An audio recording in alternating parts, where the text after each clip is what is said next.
Ladies and gentlemen, welcome back to ARCHIDEX Online 2020. I hope everyone is staying safe and healthy during this global pandemic. My name is Janelle, a MASA representative, and I will be your moderator for today. Before we begin, I would like to thank ARCHIDEX 2020 for giving MASA an opportunity to conduct this session. It is our pleasure to have this collaboration with ARCHIDEX. For those who do not know what MASA is, I hope you can lend me your ear as I explain further. MASA stands for Malaysia Architecture Students Alliance, and it is a non-profit student committee operating directly under Pertubuhan Arkitek Malaysia, also known as PAM, consisting of student representatives from all architecture institutes in Malaysia. It is a platform where Malaysian architecture students join forces to learn and share with appreciation of the past, generating sustainable living in the present, and bringing unlimited possibilities to the future. Our mission is to develop an effective platform and network between Malaysia architecture students and professionals. We also serve as liaisons between students and PAM. We represent the voices from architecture students. This is what we are. Now, let us greet our special guest for today. We present to you once again the chairman of PAM Education Committee, Architect Arjanta Aziz, and the one and only Architect Razin Mahmud, who will be presenting to us on the topic, Blurring Boundaries. To begin with, let us welcome Architect Arjanta Aziz to say a few words. Hello, Architect Arjanta. How are you? Hi, Janelle. I'm fine. Such a beautiful introduction from you. How are you, Janelle? I'm fine. Lovely day. Okay, nice to meet you back. Thank you so much, Janelle, for your introduction. Welcome everybody, the viewers, especially for the students. Welcome to ARCHIDEX Fast Forward webinar series under education.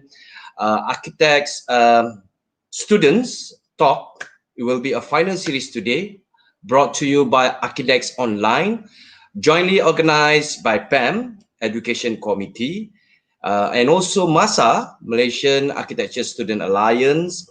Thank you to all the committees, the students. We understand that you also been busy studying from home, working from home, learning from home, but the committee could spend time together with us. Thank you so much. Respect for that. And also represent Acacia Committee Architectural Education for today, our final series, 20th October. I hope that we're gonna enjoy our talk today through Facebook Live, and hopefully sooner or later we post it under YouTube's under MASA channel YouTube. Today, such an interesting topic that I would like to invite consider like an idol for all the young generation architects and also for the students, Architect Razin Mahmud. And then again, students, pay attention, because to the beauty surrounding you, whatever good things we build, for sure end up we're building us, right? So Daira, so Architect Razin Mahmud, I consider call him as Abang, as a brother. He's a fellow corporate members from PAM, graduated from Louisiana State University, Baton Rouge, United States of America, and was attached to Hemsworth Architects in Austin, Texas, before returning to Malaysia in year 1989. He then became the founding director of Razin Architects Sdn Bhd, an architectural practice operating from all the way from Johor Bahru since 1996. Razin Architects' portfolio includes diverse projects and clients. Some of these projects have been acknowledged both locally and internationally, including the award-winning Baantara, Denai House, and Surau Nusa Indaman. Architect Razin is also actively involved in architectural education and is an external examiner for several universities in Malaysia. In year 2019, Architect Razin was appointed adjunct professor at the Faculty of Architecture Survey, University Technology Malaysia, UTN. Well, students, today's talk will showcase the works of Razin Architects. It features the evolution of the practice from private residences to small offices, hotels to religious buildings. The selected works illustrate and attempt to create feel-good spaces. Blurring boundaries is evidence of a passionate desire to explore in between spaces in the tropics. It also demonstrates the firm's absorption of global influences without losing sensitivity to the local environment and social context. So, students, sit back, relax, gain positive energy, set positive mindset, enjoy his sharing session today. Well, if you have any questions, feel free to drop them in the comment or chat session on the screen, and you will try our best to answer them during Q&A session at the end of the talks today. But I can promise you, it will be enjoyable and informative session today. Well, without further ado, let's welcome Architect Razin Mahmud. Assalamualaikum, Architect Razin. Waalaikumsalam. Thank you How very are much. you? I'm fine, thank you. Thank you very much, Architect Adiranta. That was a lovely introduction just now. Uh, I feel nervous now that all you have said about me. I mean, students are expecting a lot, I suppose. Yeah, But that's humble, I'll try humble my architect best. statement. Yep, yep, I'll try my best and share the journey that I've been through for the past 25 years. I yep. hope the content of this talk will be informative and inspirational at the same time. Indeed, There's a indeed. lot of things that I wanted to share. So if there's anything that's not clear, feel free to ask me at the end of the session. And for today is only Adrianta, yeah? Yeah. I'll be giving away 2 free books to the Wow. students that ask the most interesting question. So Wow. please wait until the end of the session, and to those of you who forwarded interesting or very not difficult but relevant question, we will give away 2 free books. Of course, it will be done through Masa. Wow, All lovely, right. lovely. Thank you so much, Architect Razin, for your time. I still remember when I call you, then invite you, you were straight away to say, yes, I can help you. I can give a talk to the students, especially for under Architects platform. Thank you in advance. Thank you for your time.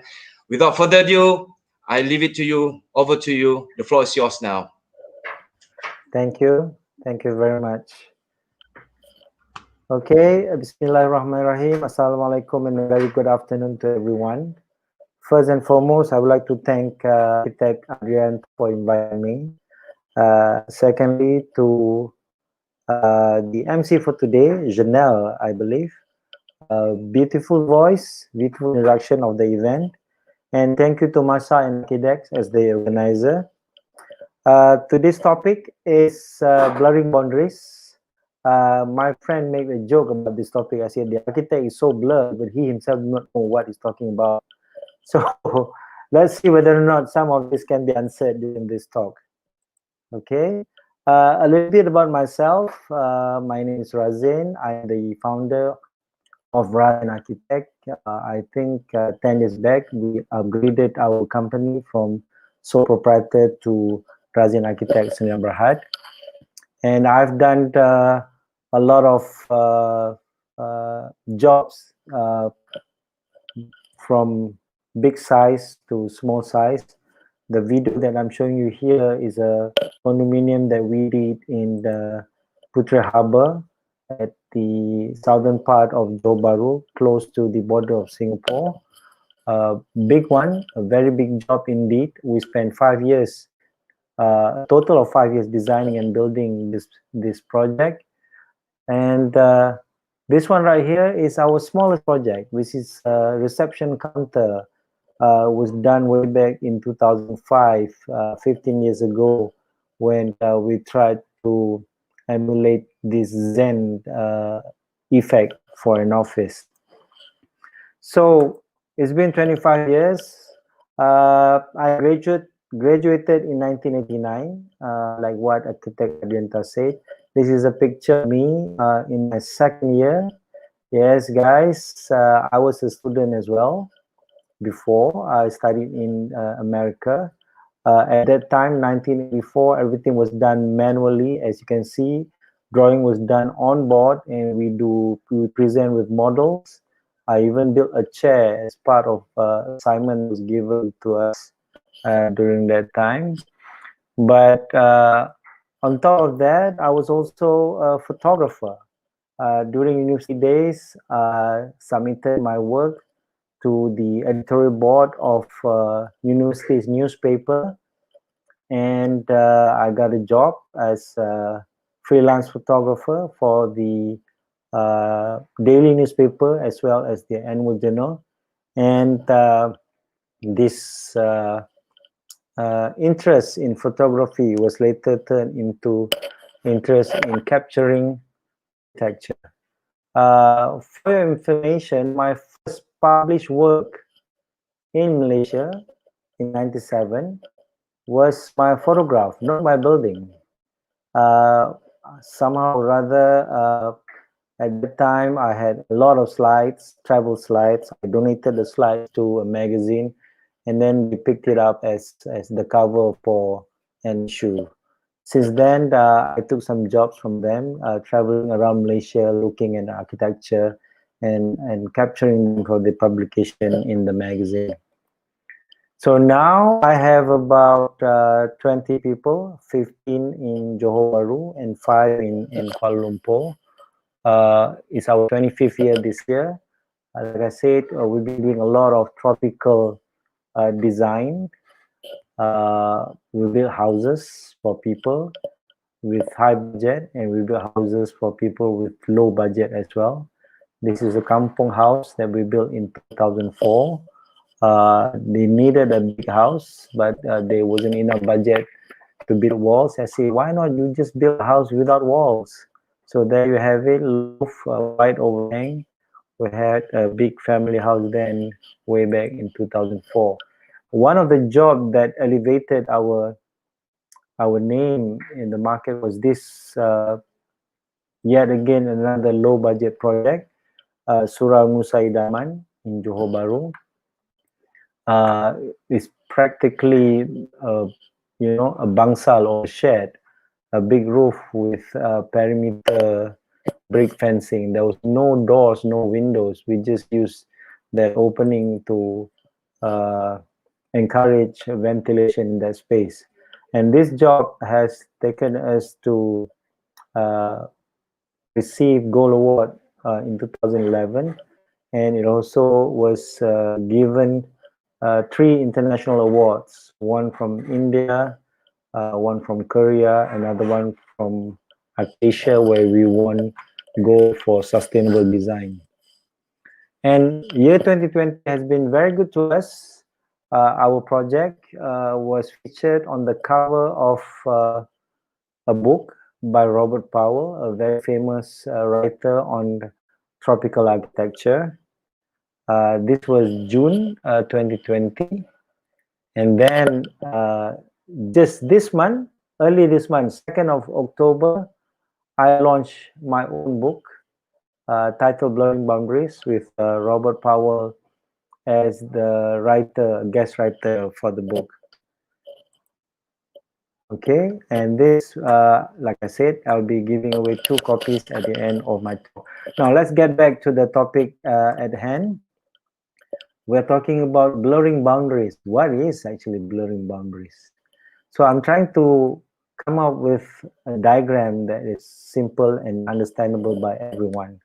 In life, there's always a border, a boundary that prohibits you from crossing from one place to another.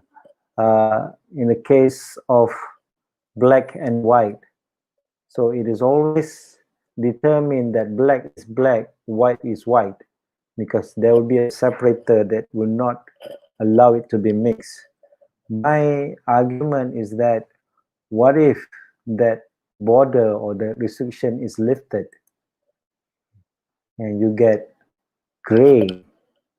Can't you use both sides of the place and leave the boundary or out of this equation? And then the one is about balance. This is the popular or the famous yin and yang balance diagram.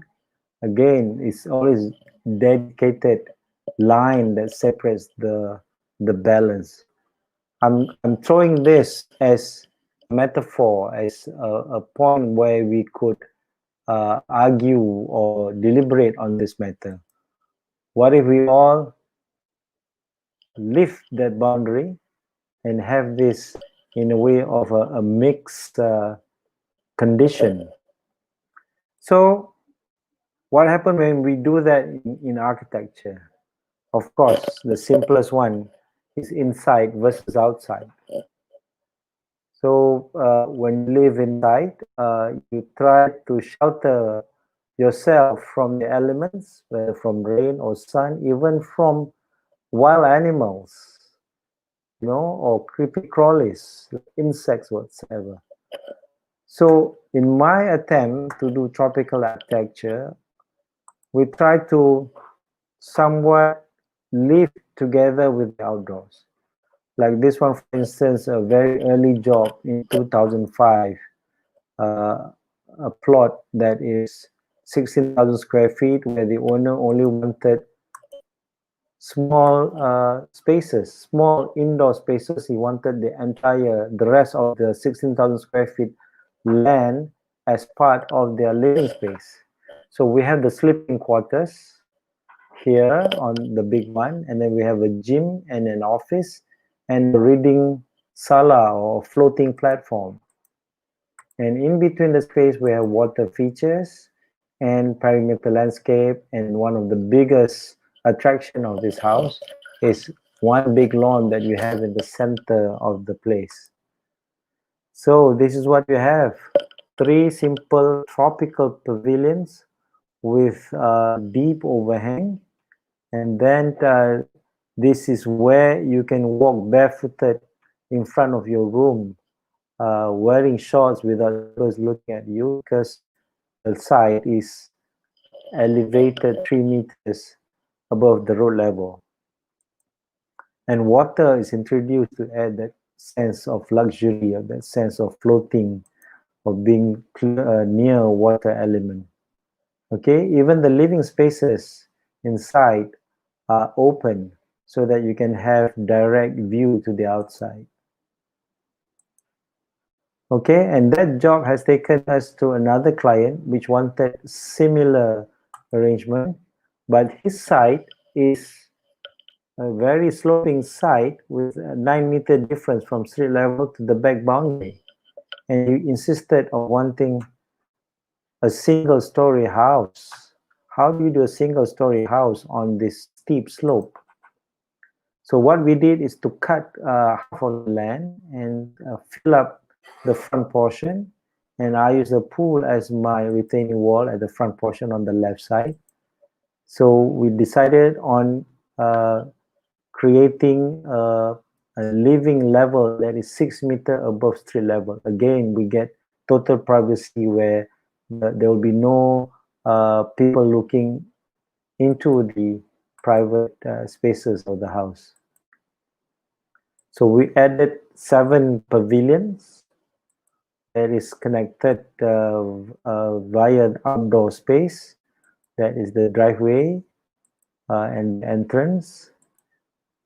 And then we put in the pavilions, separated pavilions. Each pavilion will house different function. You have master bedroom and the living room near the pool, and you have a dining in the center, kitchen that's near the car porch, and then a guest room on the right side. And then we put water element in between to make the space interesting. This is where I call the site plan becomes the floor plan of the design. This is a view from the top, very simple rectangular shape. There's nothing to worry about the appearance, because what's important is the experience inside the house. When you open the door, you see these steps, floating steps that is surrounded with water. It's like an announcement of arrival to the space, and add that touch of luxury that you have arrived. Okay, and all these steps are covered with glass roof with shading device, and the lawn or the trees becomes part of the living space. So one will wonder, is this inside or are you outside the house? That's where the term blurring boundaries come in. You don't really have a definite boundary. The moment you open up the front door, you are inside the house, regardless whether it's in air-conditioned space under the roof or outside in the open area. You are still inside a private house, private space. This is the view that was taken a few years after it was completed. This house was completed more than 10 years ago. I think it was completed in 2010. And this is the view now with the landscape being tall and matured. Then another one is Denai House, same thing, sloping site. We cut the site to fill up the front portion, and then that's where we had the storage and the kitchen area. And then again, water was very important, so we put that in because we wanted to create a view for the client. And this is what it looks like when it was first completed. We had trees inside the space. The entire ground floor was open. Yeah, that is to encourage natural ventilation. Okay, the palette was simple. I used black for the floor, timber in its original color, and the rest is white. And the door are sliding doors that open outwards to the lawn. And upstairs, the family area, huge area, 6 meter by 6 meter family space. We have skylight on the stairwell. And then we have louvers where we need to provide privacy or screening from the harsh late afternoon sunlight. This is the view of dining space. This is what it looks like a few years back. The trees have grown now. And view from the swimming pool, where you can see that the entire ground floor is open. The part that is enclosed is only the family area, where it is probably air conditioned at night. But other than that, the more than half of the ground floor is open.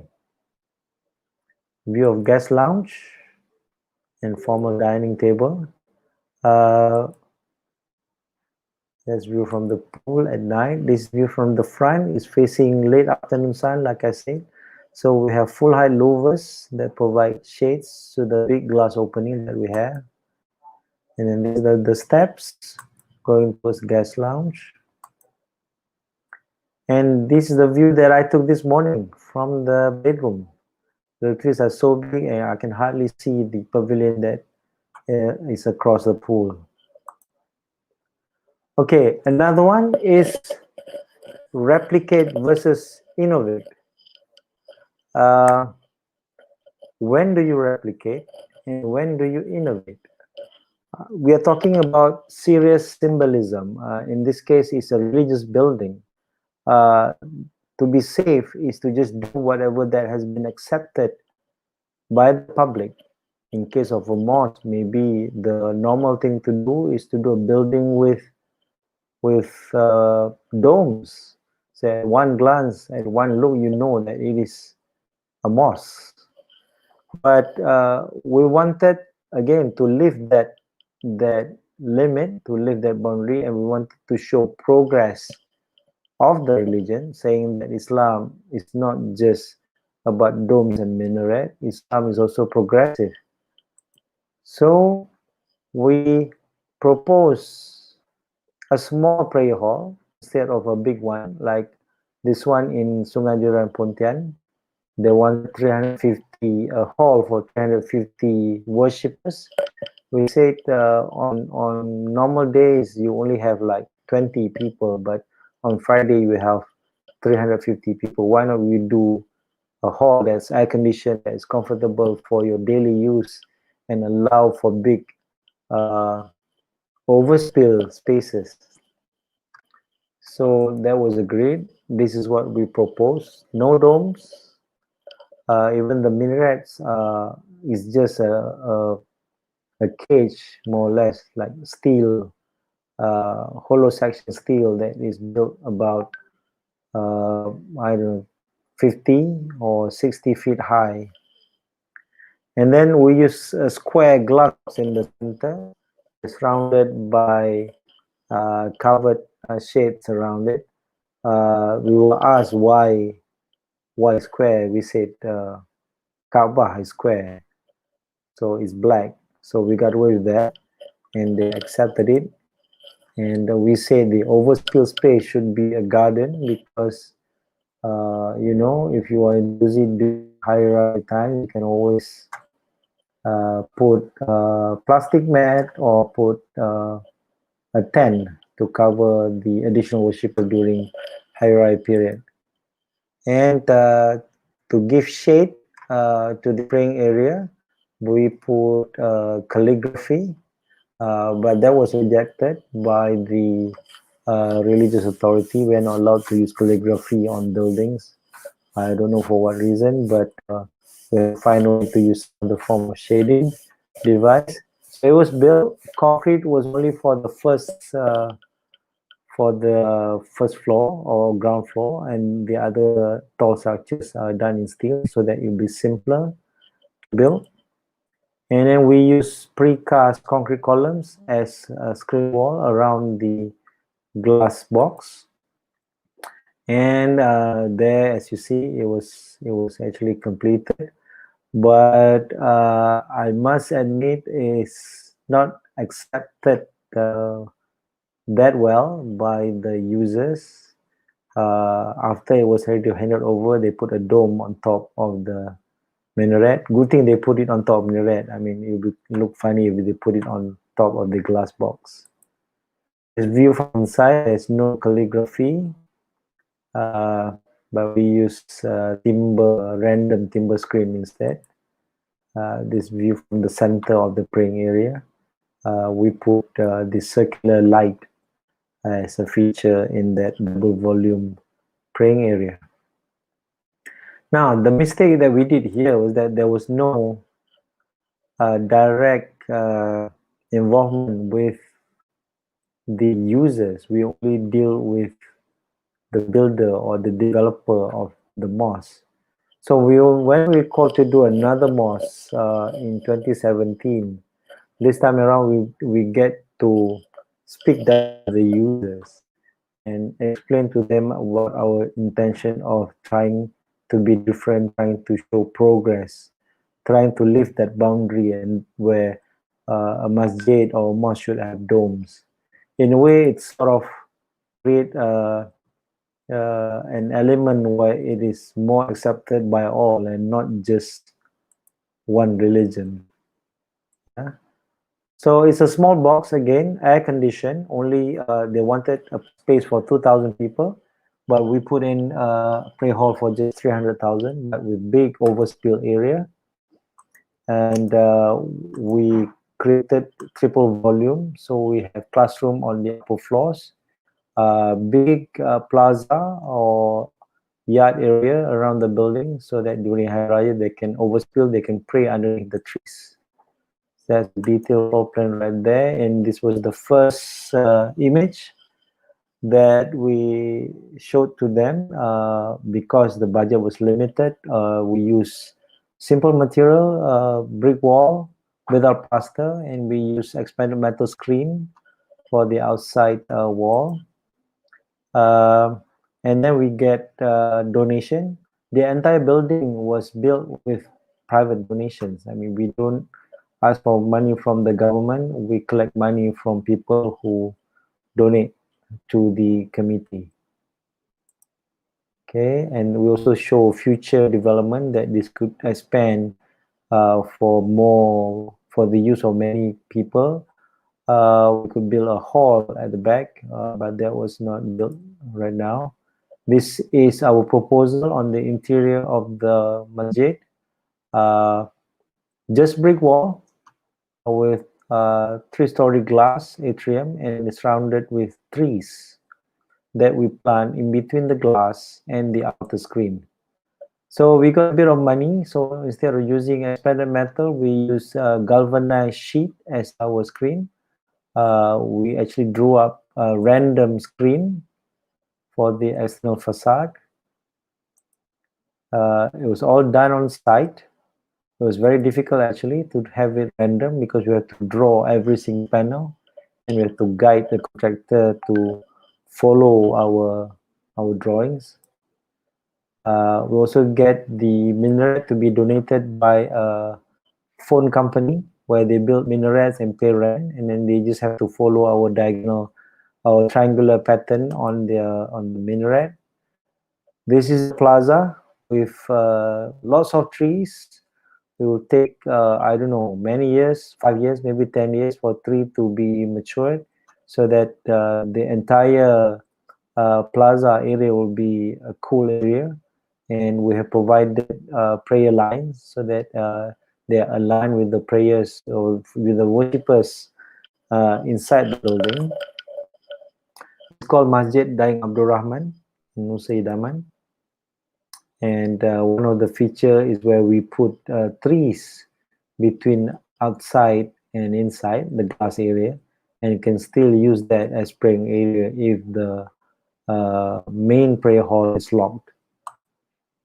This view of inside, custom design chandelier that is hung at low level so that we can replace the bulbs easily without having to use scissor lift or sky lift. Okay, play of raw material, just brick with galvanized sheet. Is view from the staircase looking towards the front of the building. That's the prayer hall. And from mosque, we move to an office building. This is CIDB office building, a proposal that we did. The entire facade is covered with vertical fins. Because of the orientation of the building, we need to protect the glass opening from low morning or late afternoon sun.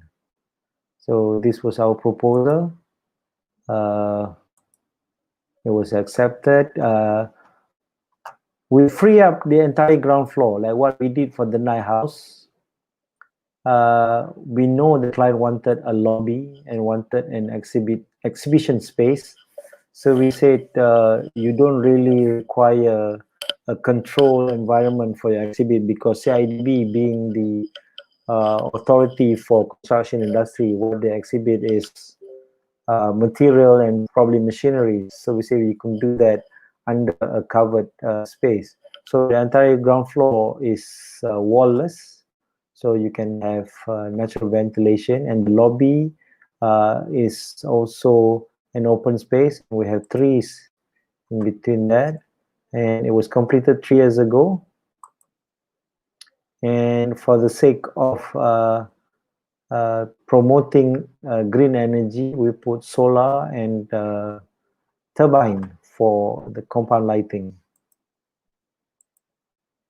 This is the lobby. The trees have grown bigger now, so it's just one big open space with natural ventilation. Okay, moving on. This is the latest job that we did in the office, man-made versus nature. It's a Kluang farm stay. Started as cabins actually. We have a 10-acre site somewhere near Gunung Lambak in Kluang. Very hilly site, beautiful surrounding. It was originally all palm estate, but wanted to do a place where you could rent out and people could come and do some vegetable gardening together with the operator. So it's the picture of the site. Like I said, very beautiful. I started with this 10 feet by 20 feet cabin, just enough for 2 person, a table and 1 toilet. And then we put them together, 8 cabins with an open space in the center for gathering or for some activities together. And then it has to be on stilts because we don't want to cut the land too much. So originally they were packed together, cabins and the multi-purpose space, but we push it aside so that we can allow for trees to go in between the building. And we use steel structure. That's a mock-up. We did a side office with some simple material, but we were not too happy about it. Now it has changed a lot. We are putting in insulation and whatnot to make sure that we get the comfort level that we require. This is Marwan, our director, discussing with the client on site. As you can see on his right, the original sketch of the site plan. Another block is the reception building where guests has to come here and register themselves. There's also a library there. They could read about farming or whatsoever. Also built on top of a slope. And that's the design of the reception building. We wanted to make it light. We wanted to show that the roof is floating. So we put glass in between the walls and the roof. You only see small structures holding the roof. We even put the plans on drone view to make sure the client understands the actual location of the building. And these are newer renderings showing a different kind of cladding for the building. From cabin design, it turns into, I would say, a 4-star hotel in the middle of a vegetable farm. That's another option for the cladding. And view of the interior, instead of just for 2 persons, we can now put 4 persons. We're using a platform. You can put storage. We are putting a mattress instead of bed, and we have folding platform at upper level. And that's view of the accommodation unit, and next to it is the function hall. Now, because of the demand in comfort level, because demand has changed, people are so used to aircon, we decided to aircon the entire place. But they still can go out and enjoy nature in the farm. Okay, so there's view of the overall accommodation and the multi-purpose hall. We can host a wedding for 100 people, I think. And then this is the progress view.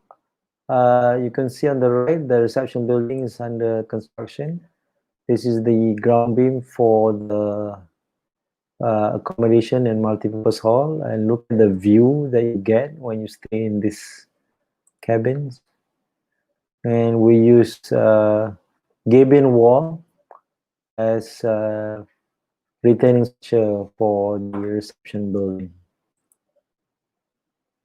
Okay, another one, last one. It's not my project, but I wanted to show you the power of removing the boundary that we always have in our mind. I'm putting private property versus shared area. This is a view of an end lot for a terrace housing project somewhere in Johor Bahru. As you can see, there are lots of green trees and low shrubs that is kept well.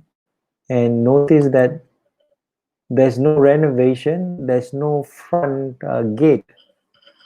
And to be honest, this is only possible because the front boundary that you normally have in front of the house is moved to be at the same line as your front wall.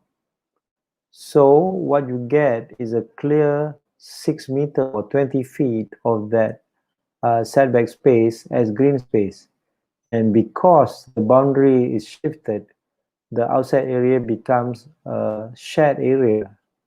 And this is where you could use that and apply laws that force every single owner to make sure that they are allowed, the management is allowed to plant trees and put up green hedges to be the frontage of the house. This you will not be able to do in normal terrace house setting, because everybody wants to be at their front boundary. Everybody wants to make sure that they maximize their property. But lifting the boundary is actually a good thing, and it can create a better environment for all of us. Another one is an example where the boundary is even put in inside the water, and the fact that you don't have back lanes, and water is becoming the frontage of the house and not just your front road. So students, in order for you to be different, you got to think outside the box. And trust me, it is a good experience. It's not easy, but it's something that worth looking into. Okay, that's the end of my talk. Like I said, we have books to give away after this, and I welcome all kinds of questions. And thank you very much to everyone. And I'm going to pass this back to Janelle or Architect Adrianta. Yeah. Thank you very much. Right. Wow, Architect Razin, I think that's truly beautiful, and then the design with environment relate with response with the environment. Mostly your design relate with nature together, it come balance, and then I can foresee a very strongly basic fundamental and the principle of design from all your works. I can see that the students can learn from that. The fundamental about the exit point, the datum line, the contrast, and a lot more.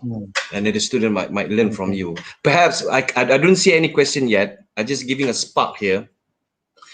Maybe Architect Razin, could you advise to the students the important about the site context?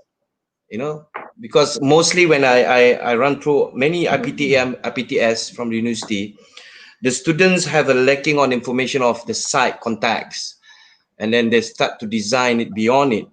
When you say it got boundaries, and then how to adapt it, because the way you're saying that the versus man-made versus nature, the replicate versus of elements. Can you share how you can derive your design with the site context itself? Okay, first and foremost, you got to understand your limits. When I say blurring boundaries, I didn't say remove the boundaries. I just say make it blurry. I mean, there is in a way as a metaphor to like encourage you to go beyond, to think outside the box. But then there are things that you cannot avoid, like the size of the rooms, like the terrains, like available shades or access or whatsoever. So you need to really, really understand your site in order for you to do a design that is truthful to the site, because it's not the same as buying a standard design and just plonk it on your available area. You need to understand the site. I think that is fundamental issue. Is very, very important. Right. How about the concept itself, Architect Razin? The concept, is it mostly your concept derived from the site's force? Yeah, students have always asked me Yeah. about this. I think concept is a very Asian thing. I think. Oh, we are so used to talk about symbolism, like when you build something, it represents this. It's like the cap of police force. So you're designing a building to symbolize the head of some agency or whatsoever. And then sometimes we say this is a project in Malacca, so you're doing a building to take the shape from a Malacca tree. Or So sometimes that could be too direct, or you're designing a house for rugby player, you want it to be in the shape of a rugby ball. So we should avoid that. I think there's more to design than just concept. First and foremost, it has to answer the needs of your users. We must be able to understand their needs. Some say Yeah. architects solve problems that the user do not even know they're having. So Yeah. we are problem solvers. So we need to Exactly. understand the problems and then provide the best solutions for it. Exactly. Concept can come in later, I think. I mean, concept is more like a theme. So Right. you want a horse racing theme. Everything in the hotel will be shaped from a horse. Like you have a horse leg as your table leg, or you have the horse head as your table lamp. Yeah. So there is a theme, but it doesn't have to be so rigid. More importantly, it's about understanding the requirement. Right. Right. Yeah. So, students, I need a question from you because Architect Razin already announced that whoever give a good question, you're gonna have a free books from him. Yeah, blurring boundaries as a hot from the oven. Yeah, Yep. yeah, there you are. So please do ask question. Only left two books only. Before that, I just want to announce here, Architect Razin, our good friend from Philippines, Emmanuel Canlas. Wow. Yes, Hi, money. Manuel. Many. Yes, he just want to say congratulations to you to be an awesome man architect. Very well. Thank Thank you, Mani, for you. joining us. And then, Architect Razi, okay, before waiting for student putting the question, this is a very common situation that I foresee from the student everywhere, from IPTA, IPTS, even from international when I visit many countries. The student might take a longer time to derive a concept, and then they spend a lot of time on 2D planning, circulation, and so on. But commonly, they only left about 1 or 2 weeks to leave for the form and to the roof, especially. Always come to the Hmm. last minute to make a roof design. I mean, I have to declare here, this is my experience. Experience come from any universities. The student always come last minute to design a roof and the form itself. So, is there any advice from you, Architect Razin? Okay, they say form follows function. I mean, you've heard of Exactly. that, right? You Yep. determine the usage first, and then form will follow it. But uh, sometimes design is not that rigid. Like I said, you can work from inside out or from outside in.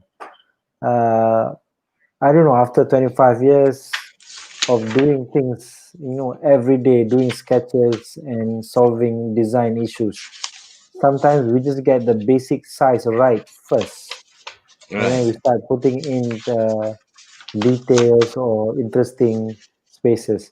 We have to answer, in our case, for practitioners, we have to answer the cost issues first. We've got to make sure that whatever we show to the client is buildable Yep. within, and it's affordable by them. So uh, yeah, no problem. Work on your layout, but you don't have to complete it all the way. You can stop in the middle and work from outside as well. And then you change the internal layout to fit the meshing or the shape that you have created from your model. The problem with students is that uh, there are too many uh, input from outside. Pinterest, Yep.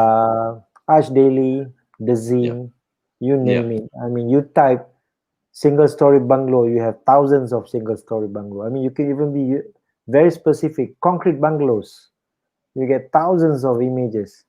But that is taking shortcuts. Right. If I were to compare this with cooking skills, yes, you can look at recipes and cook a nice dish immediately, but it's important that you understand the function of garlic, of onion, of pepper, whatsoever. Then you can create your own recipe and come up with Pre- your own dish. So Precisely. first year, second year, I would say go play with uh, color wheels. Don't get worried too much on structures or whatsoever. So it's about form making. Um, Yes. Second year, maybe you have to start to know about construction, whatsoever. But first year, have a ball, have fun. Design Yes. is fun. Yeah, designing it's like having fun. I can see your good friend and my lecturer, Dr. Ismail Endut here. Yeah, Wow. he's also Hi, here. Dr. He's Maui. Yes, he's also my master Sifu, my lecturer. And then during my time as a student, while in process doing 2D in the circulation, I always come up with the models so that we can Mm, learn how to drive the form, and then spontaneously parallel to the process of how to design the roof and so on. Okay, now we can see a lot of questions here, Architect Razin. We yeah. want to see which one is the best. So I need to jot down one by one. Let's go one by one here. So let's go from Vinci. Okay.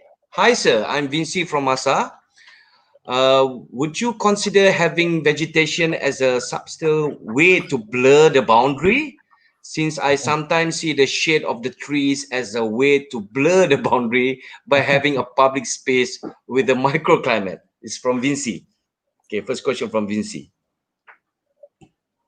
So Okay. what's your response, Razin? Okay, like I said, I'm into living together with nature. There's a saying that if it's not nature, it's architecture. Uh, Men used to live in cave to protect them from, extreme temperatures outside or wild beasts. Yeah, they Yeah. have dinosaur there outside the cave. So then, when we get the technology, we created tools and we created our own shelter. So it's architecture, it's man-made. So I would Mm. like to promote harmony by living together, man-made and nature. You see that we cleared the area for the Kluang farm stay, but we quickly planted trees to get that green effect around the building that we designed.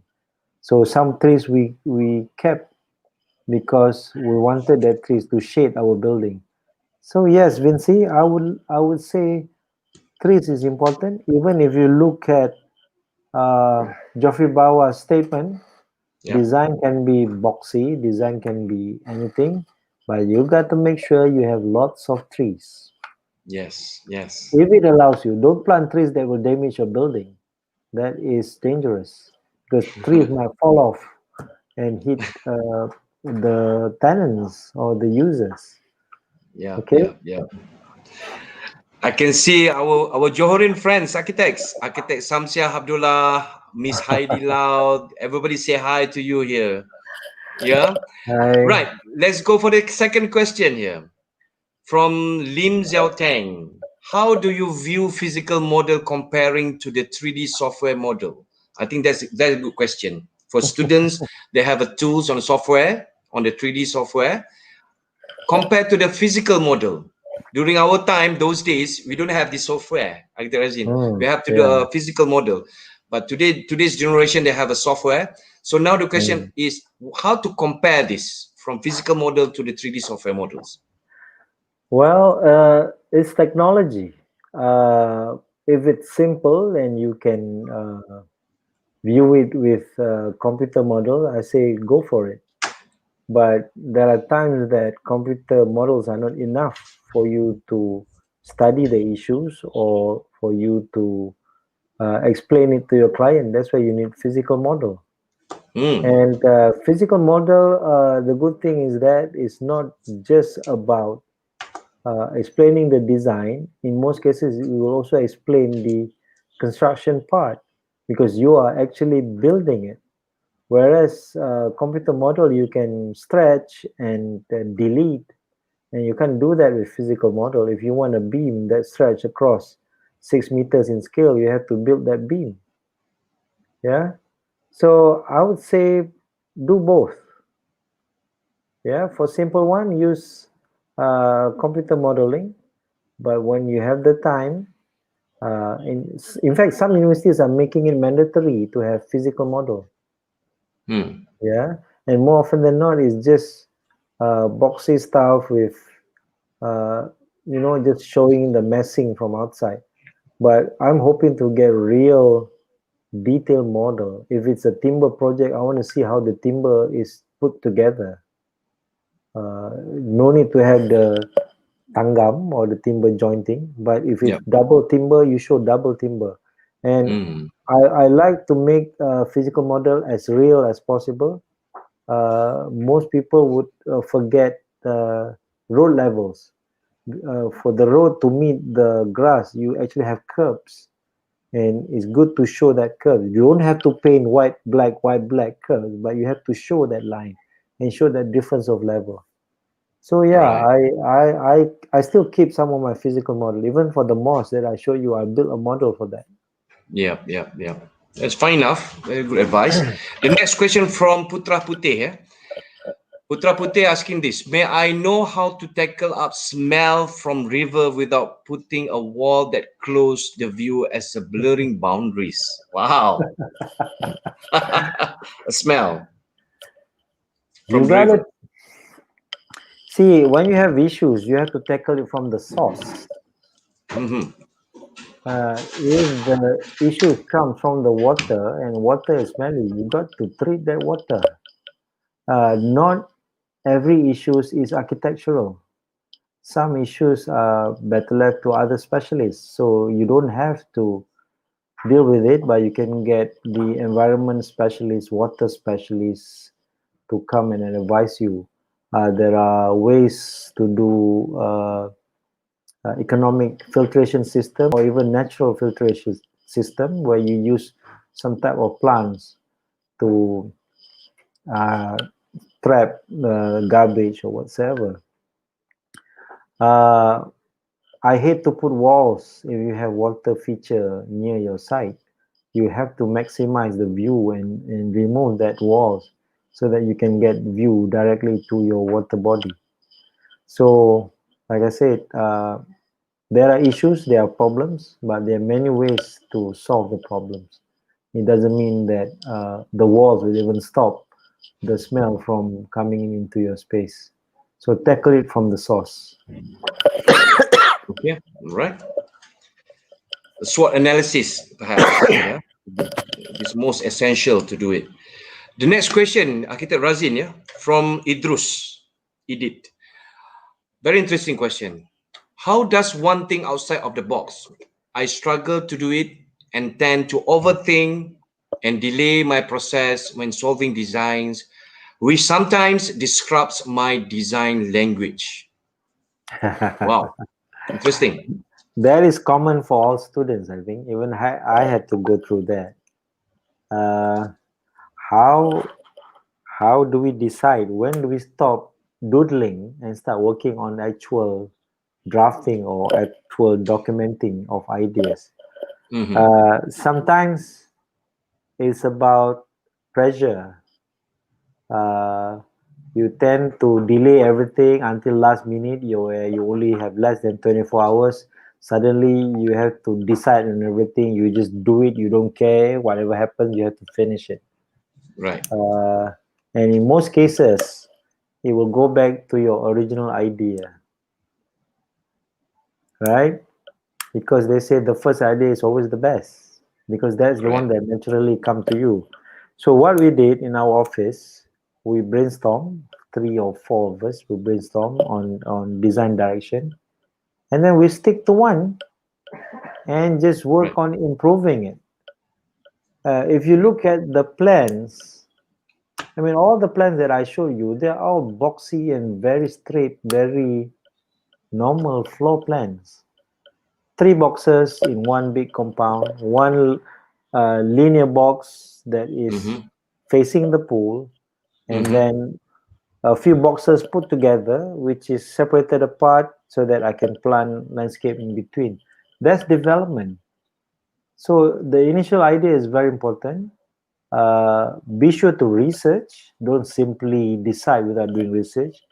Yeah. More importantly is the topic at hand. If your client is talking about having vegetable farm or orchard farm, you got to know what she wants to plant, even what type of trees does she intend to have in the area. So it's either that you shy away or you remove that from your architecture, or you try to blend it with your creation. So the objective is to ensure you add value to the needs. I love your approach. Yeah, I love your approach because we need to work as a team. When you say that brainstorming with your team and so on, same Mm. goes to the student. Even though you have a different ideas, but the best platform is when you sit down together with your team, and discuss among your sharing the idea. But to Mm. be fair, Architect Razin, our MC Janelle also wanted to ask the question here. So Janelle ask you that many of your design, okay, involves large outdoor spaces. Did you do any simulation on how the building can withstand against our climate that have abundant sunlight and rain? Some designs include manipulating shadows too. Is that well thought or it just an extra elements? Okay, good question, Janelle. In short, how do I know that it works? Yep, I don't. It's an experiment, and you do correct. this over time because I'm trying to avoid doing expensive studies on how material would withstand in our climate. But we know Yep. for a fact that bricks can last, uh, but brick will have joints, mortar joints, and you cannot Mm, have a weatherproof wall if you just have brick without plaster.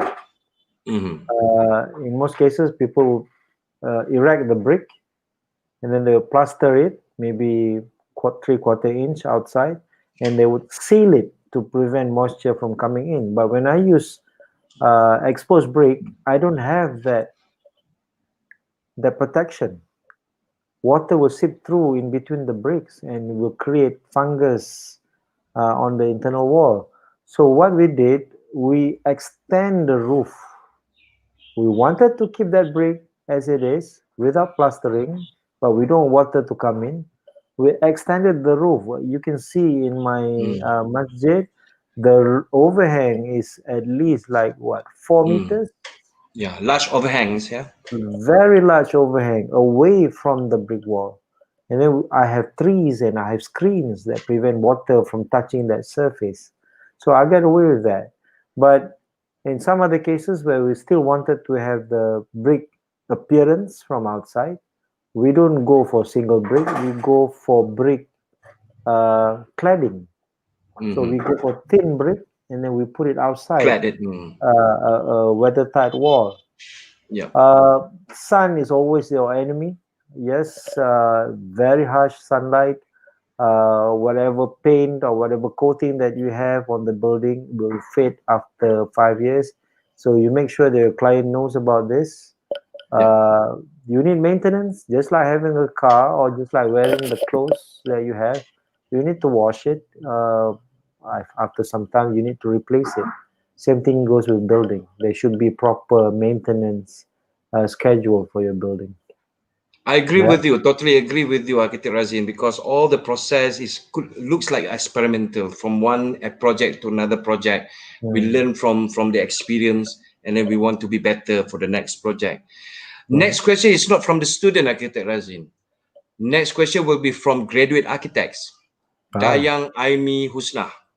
Okay, the question is, House of Future Malaysia, how it affects to the society life quality of Malaysian society. So what do you think about it? Wow, that's a broad question. Future of Yeah. Malaysia. One thing for sure, I think there's future in architecture because a lot of students are joining this event, huh? Yep. So that is the evidence of desire to get more information or knowledge on the practicing side. Okay, that's a good thing. Okay, how about our future? You can't tell the future. You have to go through it. You play it by the ear. But one thing for sure, the laws has to be changed in order to suit the current needs, current requirement. I'm saying maybe laws on parking should be changed because now cars are very expensive. We can't. Maybe one time we can't afford to have cars. We just use Grab or other e-hailing service. So if there's no cars, why do you need to provide 2 parkings per unit for a condominium tower? So I'm seeing the change in that direction. Some other countries, like Singapore, for instance, if your building is close to an MRT station, the parking requirement is reduced by, I don't know, 60% or more than that, because cars are liability is not clean. It creates produce carbon around your building, and then it affects the air that you breathe. So I would say there'll be more and more concern about the quality of living in the country, and it's happening throughout Malaysia actually, not just in KL. And everybody is talking about green buildings and doing responsible design. Yeah. Can we take a moment for a while? Because Yeah. it's Solat Asar, yeah? Just take a moment for a while.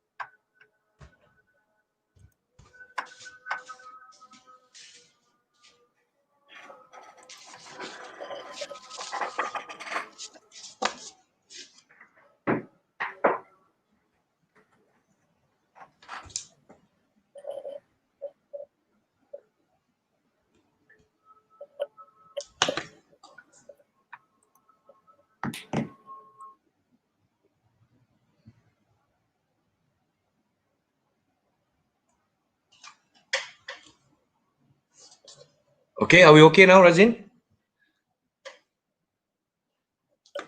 Yes, I am. Yeah.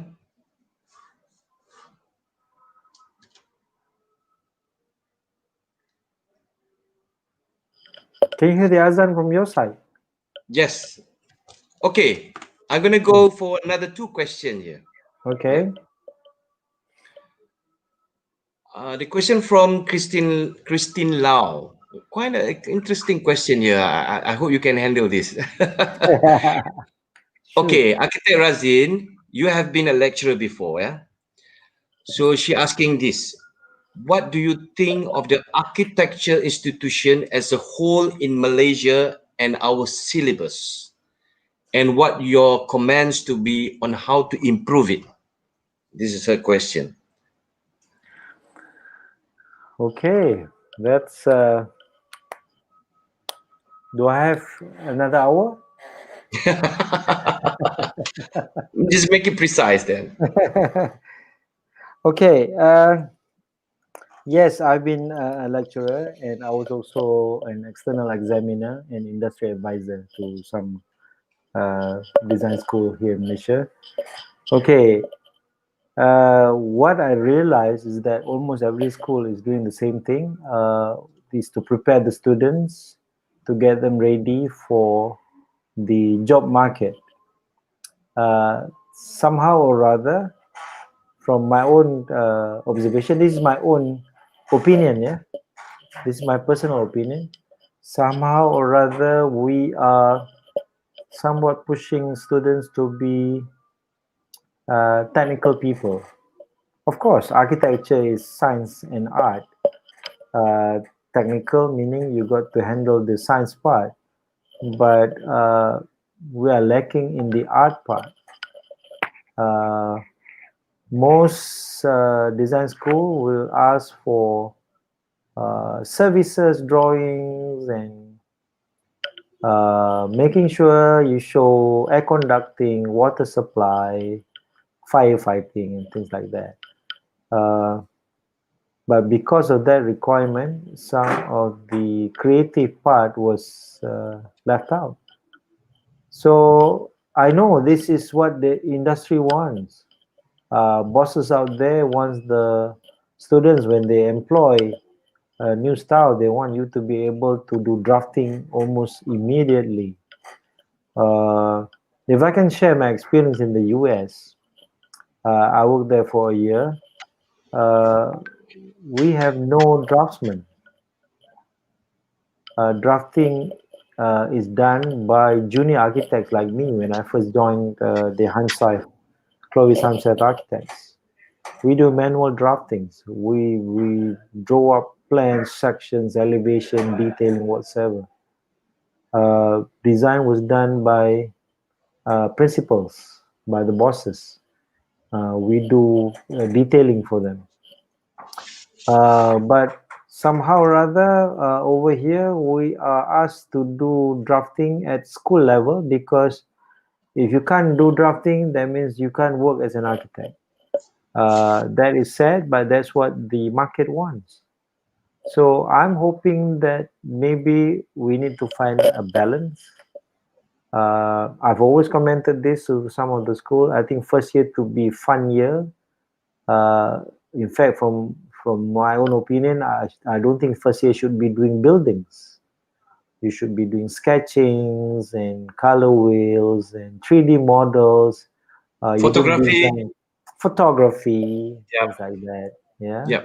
Uh, get your hands to be busy with creative work, and then you only start doing technical or complicated stuff in second year Mm. onward. And then another thing that universities or the institution can do is to help promote the profession, like what you're doing now, Adrianta. Yeah. Uh, but sad, this is only done among architects, among practicing architects and architecture students. There should be a time where we celebrate our profession, we promote it to the masses. We do competition among primary students, or we do exhibition of university work in shopping malls. We show from sketches to completion of a project. I think that would be a fine or an interesting Yeah. uh, features to promote the profession, because they say one day architecture will be replaced by artificial intelligence. Hmm. Anything that is measured, that can be quantified, will Mm. be replaced by algorithm and calculations, but not creative work. We are on the creative side. Exactly. So we should be pushing on being the champion for giving creative solutions to problems. Yeah, and we need to promote it. Educating the Yeah, public. Yeah. yeah, I agree with that. We're gonna do like recently in PAM we have done this little architects program. You know, yeah, we open up for all the kids to participate the architectural competition like drawings, build the yeah. model, and so on. So we're gonna do that again. Yeah, we're gonna do that again. I think I agree with you that it's about time that you need to educate the public. Okay, Hmm. let's go for the last question of the day. The question from Sufyan, Japian, yeah, Sufyan. Kind of an interesting question here, Architect Razin. What is your advice for new graduates who will face a challenging time in starting their career? That's tough. Gotta be honest with you, with COVID-19 and with the uh, economy of the world right now, it's tough. There'll be jobs out there, but you got to fight to get the jobs. Same thing with us practitioners here. So how do you put yourself above everyone else? So look at your portfolio. It's not just about grades. It's also the work that you do. Sometimes the work will speak for itself. But more importantly, is your level of confidence when you speak to people, future employer, future bosses, whatsoever. You got to show them that you are the guy. Yeah. So knowledge is important. It's not that difficult now. You click YouTube or whatsoever. You want to talk about sustainable design. You want to talk about green building. You can watch that on YouTube. Hundreds or thousands of TED talks or whatsoever. So you got to equip yourself with current issues, and you got to speak well, both in Malay and in English. Because when you join a firm, you represent the firm, and I, for one, will make sure that I got the best candidate. I interviewed up to 15, even to 20 people before I decide when I choose my colleague or the team member. So for those of you who are graduating, all the best. Be sure to prepare yourself. It'll be tough, but sometimes when the going gets tough, the tough gets creative. You'll find a way to survive. Yeah. All the best to you guys. Right, correct. I agree with you. I just can add on that not only that, advice from Razin, Architect Razin is now, I think you should come with the right attitude as well, Mm. you know, and to be multitasking, you should be have your own expertise, your skill into it. There we go. We have an 8 question, Architect Razin. So do you Mm. think which one is the best for you to hand over to you, you know? We have I an eight think question here.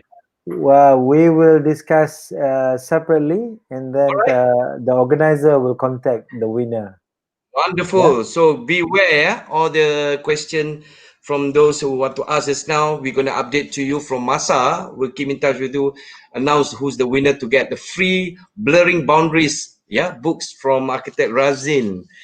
So very well, Architect Razin. Thank you so much. But I want to tell you something here. All the viewers, all the students, I've been to Razin's house before. I've been to Architect Razin's office in Johor Bahru. Do you mind, Architect Razin, that, to share this experience, through virtual reality? Can you bring us around to your office, to your house, and then explain in it? Just a very short one. Is it possible to do that? Well, I can do that, but All right, it's not going to be pretty. It's a messy office, I can tell it's you. all right. That's normal. Even my office is worse than yours, worse than So yours. It's all right. how do I do this? Do I Okay, connect let's my go. phone? I think the Lillian, can we do convert to the phone? All right. So now uh they want to, yes, there you are.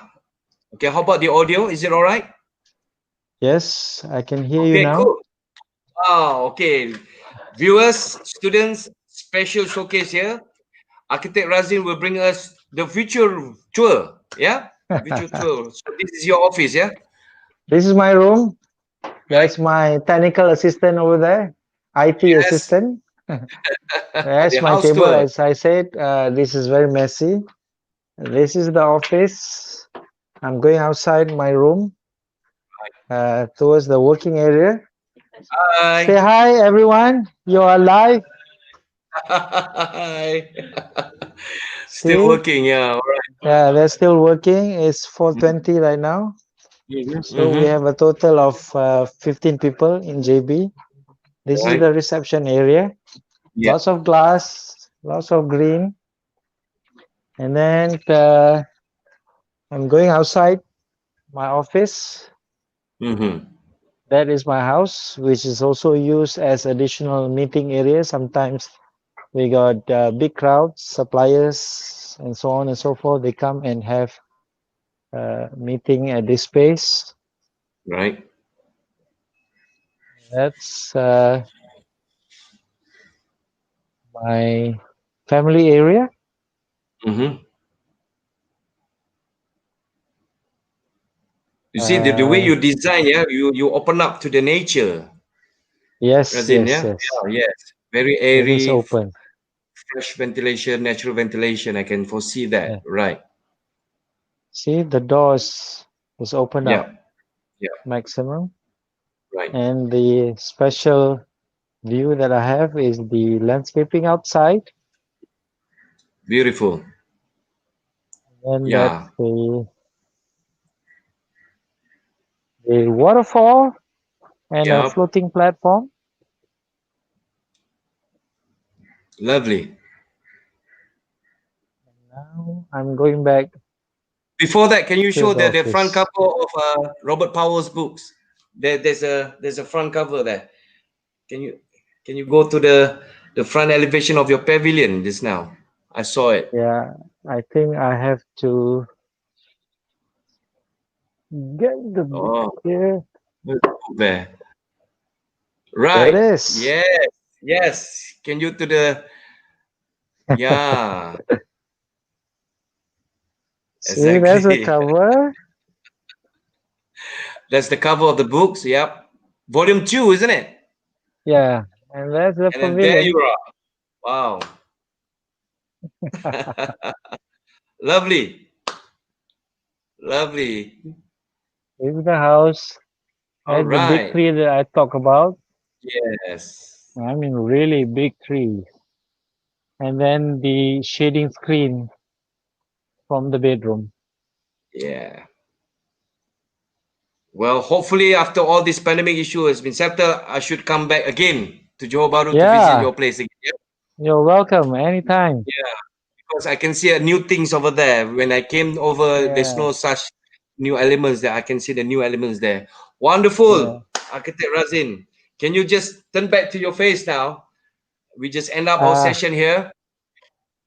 We I'm could not end sure up I here. know how to do that. You just selfie, maybe selfie. Good job. Okay. Okay, I've been there. This is your lobby. And the Hmm. staircase, the spiral staircase, the steel staircase is still there. Oh, Yeah, I you can see that. remember? Yes, yes. Wonderful. We can Okay. see a lot of comments from the viewers. Beautiful space, special virtual tour from Architect Razin. Yeah, from Mashita. It's all his Oh, experience. Yes. Okay, let's go going back. back to the office. All I right. don't know how to do selfie on the phone. All right, it's okay. It's okay. Well, I can see your winning award certificates over there. Yeah, it looks better than mine office. Mine is worse. Okay, Wonderful. I'm Oh, back in the office. wonderful. Well, thank you so much, Architect Razin, for your time and for your tour. It's such a Thank you. truly informative session. I do really hope that the students might learn something from here. Yeah? And then such a wonderful and very rich sharing. I hope all the students, all the viewers enjoy and well and gain a lot of information and knowledge here. With that, any last word from you, Architect Razin, before we end up this session? Uh, just thank you, the organizer, for allowing me to share my experience, and just a reminder to all the students out there: there's no shortcut. You Yeah. got to work hard. Yeah, life is tough, but you just have to face it. And whatever you do, make sure that you enjoy it. Love what you do what you love. Design is fun. Make sure that you love design. Yeah, we are important people. We are heroes as well, not just police and firemen. Architects create spaces for them too. So architects can contribute a lot to the community and to the people and to the environment. So be proud of your work. Be proud of what you do. And there's always future in architecture. Thank Thank you you. so much, Architect Razin. I hope we keep in touch. Be safe. Yeah, be healthy, Yeah. Abarazin. We keep in touch soon. Thank you so much again. Thank you to all of the viewers. Thank you all the students. Today, blurring boundaries from Architect Razin. There are no boundaries but only an opportunities and possibilities. So without that, I would like to say thank you so much to organizer and to Masa, the committees. This is our final session of the ARCHIDEX Online. With that, be safe, be healthy, enjoy your life. Thank you so much. I pass Thank to you. the MC, Janelle. Bye-bye. Over to you, Janelle. Thank you so much, Architect Ajanta, and thank you, Architect Razin, for sharing with us an eye-opening view on how to design by blurring different types of boundaries, as well as for the advisors and wonderful motivation you gave for all the students and young architects. This marks the end of our talk today. Thank you everyone for joining us on today's online sharing session. Thank you so much for our special guest, Architect Razin Mahmood, for sharing his ideas with us. We hope you really enjoyed it and gained a lot from him. Also, a very big thank you to Architect Ajanta for being the moderator. And last but not least, I would like to thank Pam and Architects for giving us the opportunity to have this collaboration in Architects Online 2020. Stay tuned for the next webinar that will be coming your way. The next lineup of architects will surely knock your socks up with more interesting topics. Make sure to keep in touch and follow us on Masa's Instagram and Facebook for more updates, and do check out ARCHIDEX Online for more interesting webinar sessions. Until then, stay safe, stay healthy, and we'll catch you next time. Have a good day. Bye-bye. Be well. Bye. Bye-bye.